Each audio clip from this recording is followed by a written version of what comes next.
ኢትዮጵያውያን እንዲሁም በያላችሁበት የምትከታተሉ ኢትዮጵያውያን ከትናንትና ጀምሮ በምስራቅ ሐረርጌ በውቢቷ ሐረር ከተማ ዛሬ ደግሞ በደማቋ ድሬዳዋ በርካታ የልማት ስራዎች ስናይ ቆይተናል።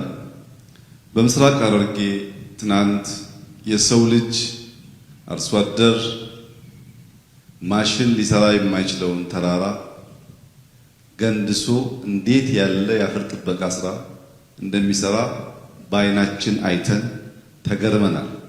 በብዙ ሀገራት እስከ 2.5 ሜትር የሚጠጋ የእርከን ስራ የሚሰሩ ሀገራት እንዳሉ እናውቃለን።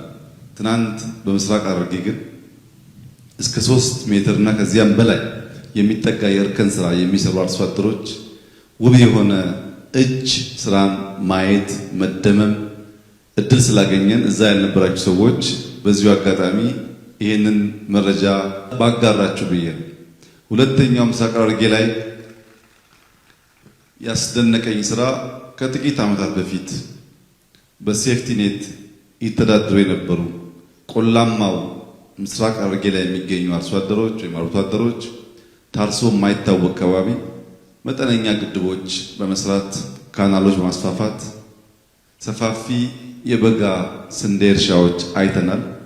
እዚያ እጅግ አስደማሚውና ጀነራል መኮንኖች ብትሰሙት ልብ የሚያሞቀው ጉዳይ በነበርኩበት ወረዳ 1.1 ሚሊዮን የሚጠጋ ህዝብ በሴፍቲ ኔት ይኖር የነበረ 74%ን ከሴፍቲ ኔት ነፃ አውጥተው የቀረውን 26% በሚቀጥሉት 2 ዓመታት ነፃ አውጥተን እርዳታን ልመናን ታሪክ እናደርጋለን የሚሉ በጣም የቆረጡ አርሶ አደሮችና አመራሮች በምስራቅ ሐረርጌ አይተን ተስፋ ተሞልተን ተደስተን ወደ ውቢቱ ሐረር ከተማ ሄድ። ሐረር በሌማት በኢንዱስትሪ በከተማ ኮሪደር በቱሪዝም ካላቸው ውስን ሀብት መጠነኛ ሀብት ሐረር የዛሬ 2 ዓመት በመጣሁበት ጊዜ ካየሁት በብዙ እጥፍ የበለጠ አስደማሚ ስራ ትናንት ተመልክቻለሁ። ካየኋቸው ስራዎች ውስጥ እጅግ የገረመኝ ታስታውሱ እንደሆነ የዛሬ 7 ዓመት ገደማ በወንድማማች ህዝቦች ተከስቶ የነበረው አርቲፊሻል ግጭት በርካታ ሴቶች፣ አዛውንቶች ተሰደው ሐረር በአንድ ካምፕ ውስጥ ነበሩ። እዛ ካምፕ ላያቸው መጥቼ ነበር።